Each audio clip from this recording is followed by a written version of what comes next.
Assalamualaikum warahmatullahi wabarakatuh. Saya Ririn Ismasundari dari Universitas Harapan Bangsa Purwokerto. Saya bergabung di Universitas Harapan Bangsa Purwokerto sejak tahun 2012 hingga dengan sekarang di home base program keperawatan program studi sarjana. Sejak saya bergabung dengan Universitas Harapan Bangsa, saya di Departemen atau Keilmuan Keperawatan Jiwa.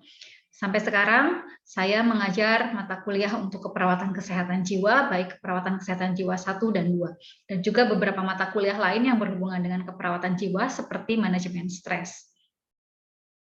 Passion saya memang dalam Tridharma yang akan dikembangkan adalah bidang pengajaran.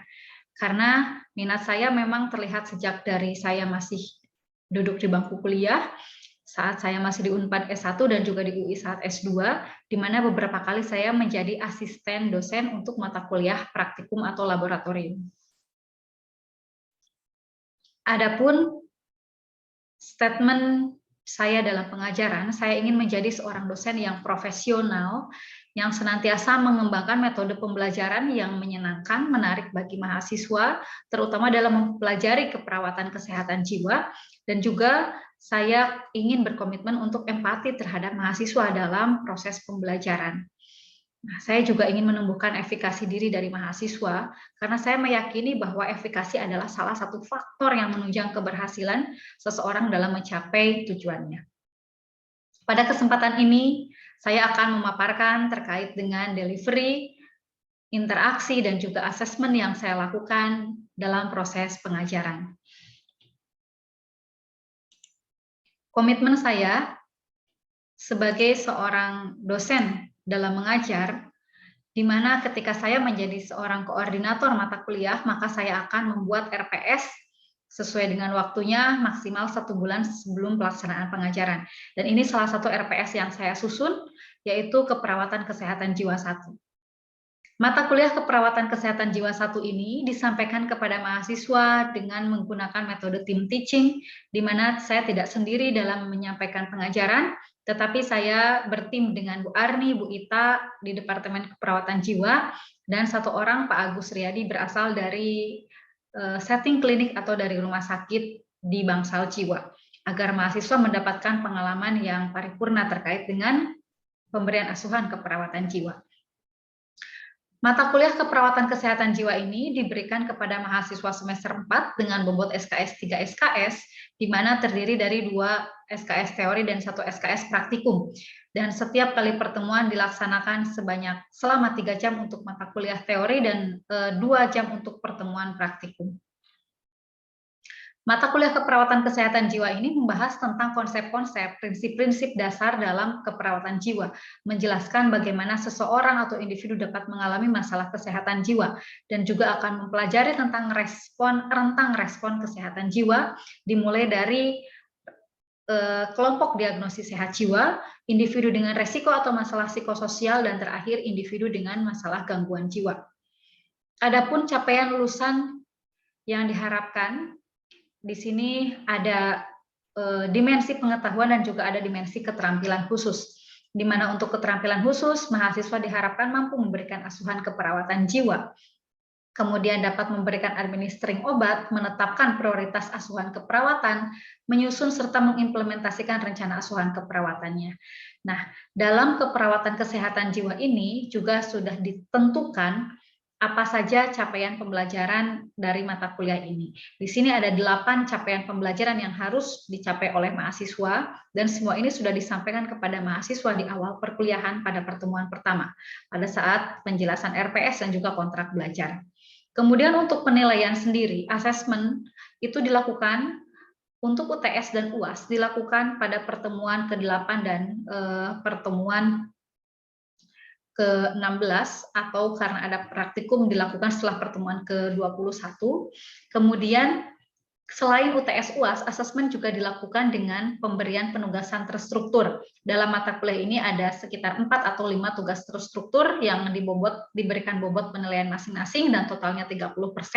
Kemudian juga dilakukan evaluasi skill lab, karena memang untuk keperawatan jiwa ini tindakannya banyak sekali yang bentuknya merupakan komunikasi kepada pasien, ya, sehingga nanti kami pun akan melakukan penilaian terkait dengan komunikasi terapeutik yang dilakukan oleh mahasiswa dalam bentuk role play dan dengan bobot 30%.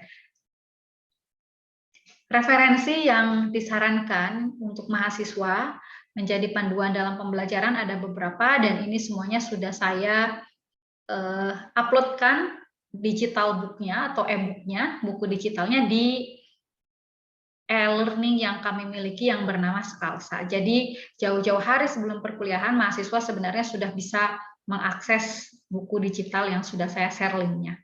Kemudian untuk setiap pertemuan saya jabarkan di sini apa saja, berapa lama waktunya pada pertemuan keberapa, kemudian apa capaian pembelajarannya, bahan kajiannya, dan metode pembelajaran. Metode pembelajaran di sini kami mengarah kepada Student Centered Learning atau SCL. Karena kami memahami bahwa pembelajaran orang dewasa tentunya mereka sudah memiliki kemampuan untuk mencari sumber referensi, kemudian untuk menganalisis, kemudian sampai memformulasikan, mempresentasikan apa yang didapatkan dari hasil pembelajarannya secara mandiri. Beberapa metode pembelajaran yang saya terapkan dalam mata kuliah keperawatan kesehatan jiwa ini, di antaranya adalah discovery learning untuk materi-materi yang ini sifatnya cukup untuk mengetahui dan dapat menjelaskan kembali. Kemudian ceramah tanya jawab masih saya gunakan untuk beberapa materi atau bahan kajian yang memang itu cukup berat dan harus detail disampaikan oleh dosen. Kemudian STAD, di sini juga yang sudah saya sampaikan bahwa saya meyakini efikasi diri itu sangat dibutuhkan oleh seseorang mencapai tujuannya, sehingga dengan metode pembelajaran STAD diharapkan di sini mahasiswa termotivasi, terpacu untuk diskusi, kemudian juga memiliki rasa empati terhadap temannya sehingga dapat memotivasi agar tidak hanya dirinya yang memahami, tetapi juga temannya juga bisa memahami. Ini sangat bermanfaat sekali agar meningkatkan nilai rata-rata kelas. Nah, juga nanti ada reward yang ini merupakan reinforcement positif agar mahasiswa termotivasi kembali, memiliki kebutuhan, merasa nyaman untuk terus belajar. Kemudian selain itu juga ada model jigsaw pada beberapa materi yang di situ untuk diagnosis sehat jiwa, resiko, dan juga gangguan. Ada juga presentasi kelompok, kemudian juga di sini saya setelah UTS banyaknya mata kuliah pertemuan praktikum, sehingga di sini dilakukan banyak role play. Karena dalam keperawatan jiwa tindakannya berupa komunikasi terapeutik kepada pasien, baik dengan masalah gangguan jiwa, masalah psikososial, ataupun individu yang sehat jiwa. Kemudian selain role play, juga kami memberikan case study. Di awal perkuliahan kami berikan trigger case, mahasiswa harus menganalisis kasus tersebut, membuat rencana asuhan keperawatannya, kemudian dari tahap pengkajian sampai dengan evaluasi, dokumentasikan, dan kemudian dipresentasikan di depan kelas.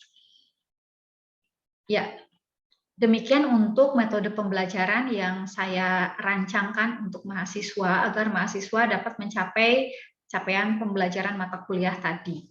Kemudian untuk UTS dan UAS kami sajikan dalam bentuk tes menggunakan e-learning sehingga mahasiswa ini dapat memanfaatkan e-learning ini sebaik mungkin, termasuk juga untuk bahan ajar atau selama perkuliahan. Sebelum perkuliahan kami sebagai dosen dan tim yang lainnya juga sama. Jadi sebelum perkuliahan kami wajib untuk mengupload terlebih dahulu materi ataupun trigger di e-learning yang kami miliki. Sehingga mahasiswa sudah dapat mengakses sebelum kegiatan pembelajaran. Kemudian setelah pembelajaran pun sama seperti itu. Pembelajaran yang kami lakukan secara daring, kami recording atau kami rekam, kemudian rekaman tersebut juga kami share kepada mahasiswa di e-learning ataupun di channel atau di laman YouTube. Kemudian mahasiswa juga dapat melakukan diskusi di room chat yang ada yang sudah disiapkan di dalam pertemuan pada saat pelaksanaan pembelajaran daring di e-learning tersebut. Nah, sehingga cita-cita kampus Merdeka belajar itu dapat tercapai karena mahasiswa dapat mengakses ya. Terlebih sekarang sedang masa pandemi, mahasiswa tidak ada hambatan untuk dapat mengakses bahan bahan pembelajaran, bahan materi ajar, kemudian juga dapat tetap berdiskusi dengan dosennya. Ini untuk rancangan tugas yang tadi saya sampaikan, ada beberapa tugas terstruktur. Kemudian selain rancangan tugas yang sudah kami susun secara detail, mencakup objek garapannya, kemudian tujuan, batasan yang harus dikerjakan, metode, luarannya, dan kriteria penilaian. Tak lupa juga kami di sini mencantumkan rubrik penilaian ya, untuk masing-masing penugasan, sehingga mahasiswa pun merasa sudah terfasilitasi objektif transparansi dari kami bagaimana mereka dinilai.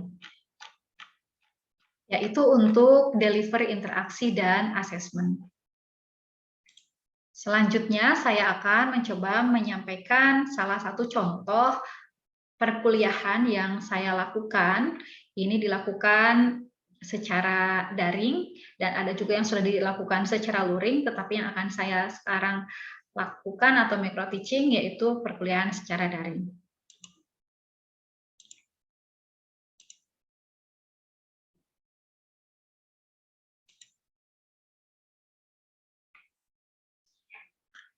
Assalamualaikum warahmatullahi wabarakatuh.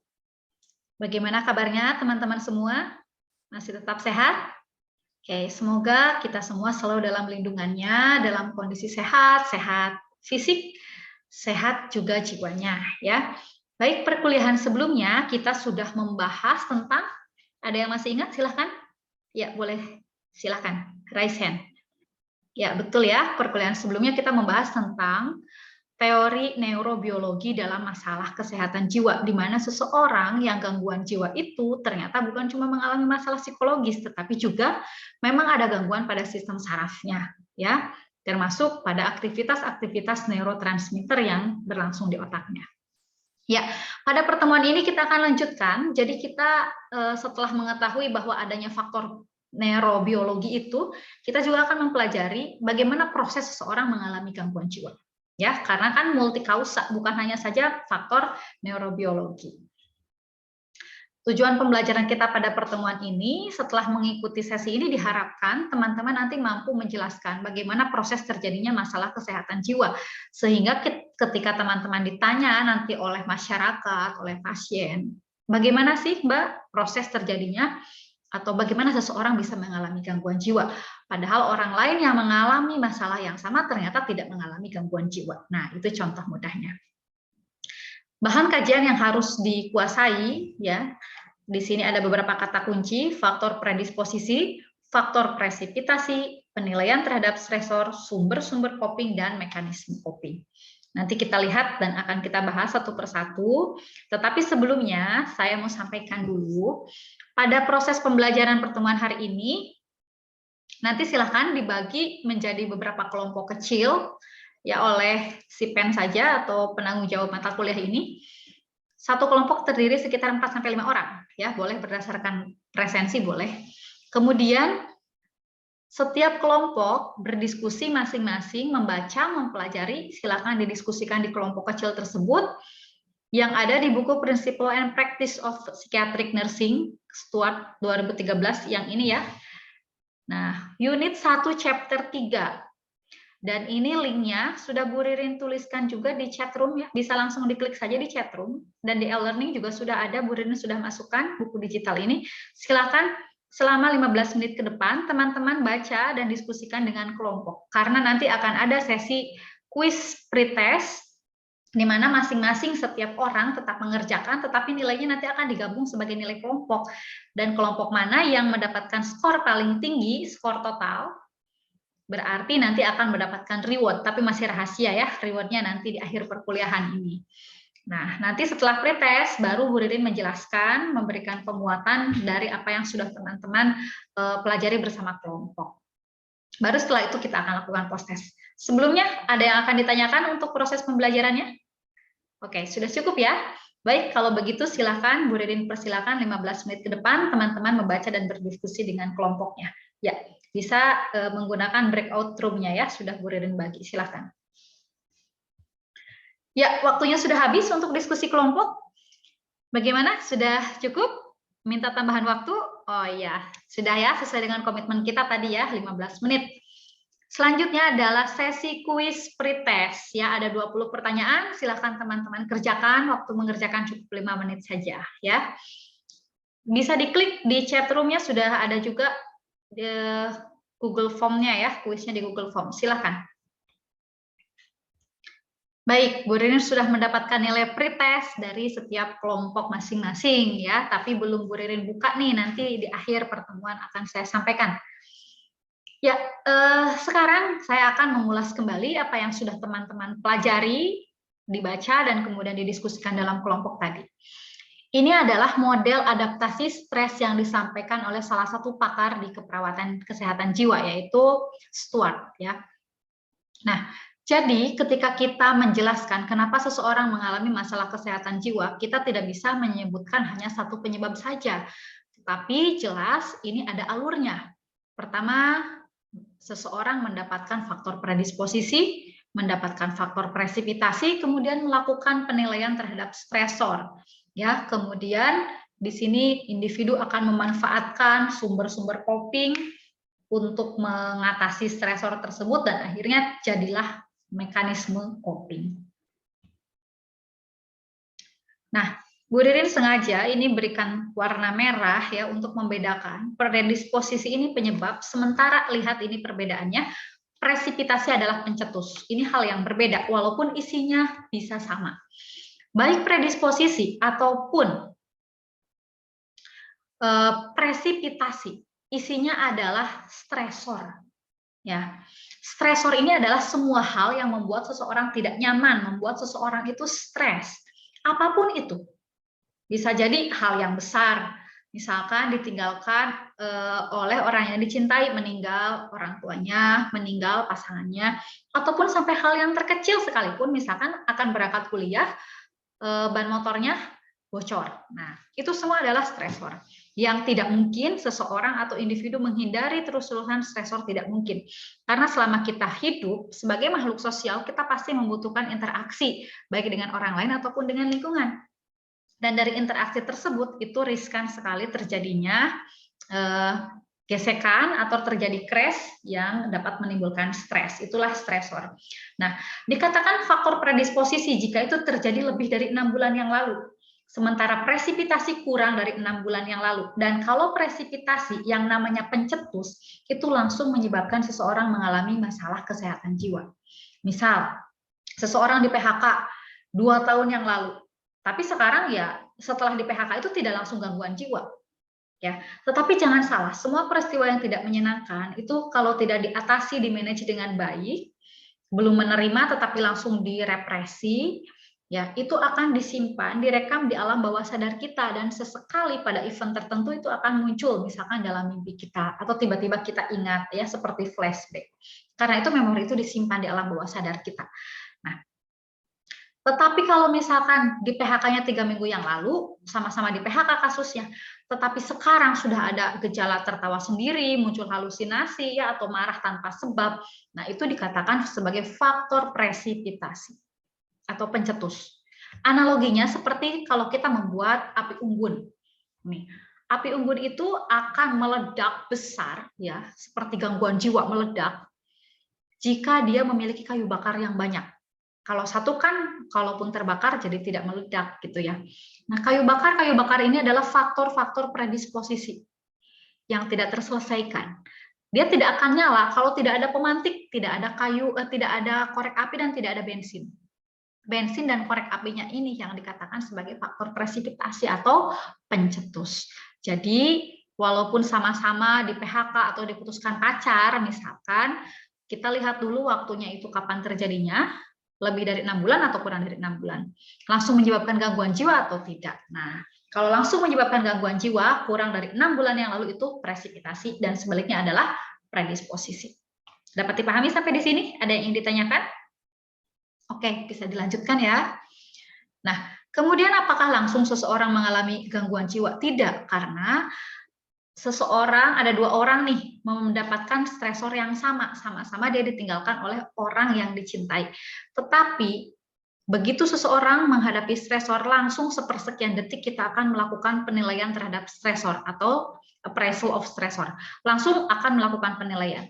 Secara kognitif, afektif, fisiologi, perilaku, dan sosial. Secara kognitif, apa yang dipikirkan? Secara afektif, bagaimana yang dirasakan? Apa perasaannya? Misalkan tadi ditinggalkan oleh orang yang dicintai. Yang dipikirkannya apa? Wah, saya tidak akan menemukan lagi orang seperti dia. Perasaannya bagaimana? Sedih. Secara fisiologi ada yang berubah nggak? Oh, saya jantungnya berdebar. Saya jadi mules. Saya jadi diare. Secara perilaku ada nggak yang dilakukan? Oh, saya jadi marah-marah, marahin orang, bentak-bentak orang, atau saya menangis. Secara sosial, saya tidak mau bertemu dengan orang-orang. Atau tadi, malah melakukan agresi, menyerang orang lain. Nah, apakah sampai di situ seseorang langsung gangguan jiwa? Tentu belum tentu ya, tentu belum tentu. Karena apa? Orang tadi 2 orang stresornya sama, tetapi penilaian terhadap stresornya sudah berbeda, jelas hasilnya akan berbeda. Apalagi jika sumber copingnya pun berbeda, jelas hasilnya sangat berbeda. Sumber coping ini ibaratnya kalau perang itu, ini tentaranya, musuhnya adalah stresornya. Jadi kalau misalkan stresornya musuhnya banyak, tetapi tentara kita lebih banyak dan lebih hebat, maka kita akan menang. Nah, makanya implikasi dalam keperawatan jiwa, tujuan kita sebagai perawat, kita harus meminimalkan stresor, meningkatkan, memperbaiki penilaian terhadap stresornya, dan juga memperkuat sumber coping yang dimiliki oleh klien atau pasien. Apa saja sumber coping itu? Ada kemampuan personal, ada dukungan sosial, ada aset materi, ada keyakinan positif. Silahkan ya, teman-teman bisa baca dan kita flashback, ingat-ingat. Kaji sumber coping yang dimiliki oleh diri sendiri. Kira-kira sudah kita temukan belum? Karena ini sebenarnya kita miliki, hanya tinggal kita bisa menemukannya, bisa mengasahnya. Seperti personal ability ini ya, bakat, aspek positif, kita sudah memiliki, sudah mengetahui atau belum bakat yang kita miliki. Jangan sampai kita sendiri pun belum memahami, karena ternyata bakat itu adalah sumber coping, termasuk pengalaman menyelesaikan masalah yang sama. Saya pernah dulu di PHK, sudah tahu caranya harus bagaimana memulai usaha kembali. Tentunya ketika mengalami masalah yang sama, sudah jauh lebih santai ketimbang ini kali pertamanya saya mendapatkan masalah seperti itu. Ya, oke. Akhirnya jadilah mekanisme coping ya, mekanisme coping secara garis besar dibagi menjadi 3 kelompok. Ada yang problem fokus, cognitive fokus, dan emotional fokus. Yang bagus adalah yang cognitively fokus. Yang problem fokus juga bagus, hanya saja pada beberapa kondisi kan kita tidak bisa menyelesaikan. Kalau problem fokus kan ada masalah diselesaikan, dikonfrontasi, didiskusikan sampai mendapatkan titik temu. Tapi kalau pada kondisi yang tidak bisa kita selesaikan, misalkan pada bencana alam tsunami, kita kan tidak bisa menahan tsunami, diajak kompromi sama kita tidak bisa. Terjadi ya terjadilah, tetapi kita mengambil hikmah dari kejadian itu, itulah cognitively focus. Sementara yang jelek adalah yang emotional focus, mengedepankan perasaan, emosi, sehingga akhirnya yang dirasakan ya pikiran otomatis negatif. Jadilah akhirnya pola responnya yang adaptif dan maladaptif, di mana yang adaptif ini akan mendukung perkembangan individu. Dan ciri-ciri orang yang sehat jiwa salah satunya adalah tumbuh berkembang sesuai dengan usianya. Dan sebaliknya yang adaptif, maladaptif ini akan menghambat perkembangan. Ya, ini prinsip keperawatan kesehatan jiwa ya, perbedaannya dengan pengobatan, dengan kedokteran jiwa.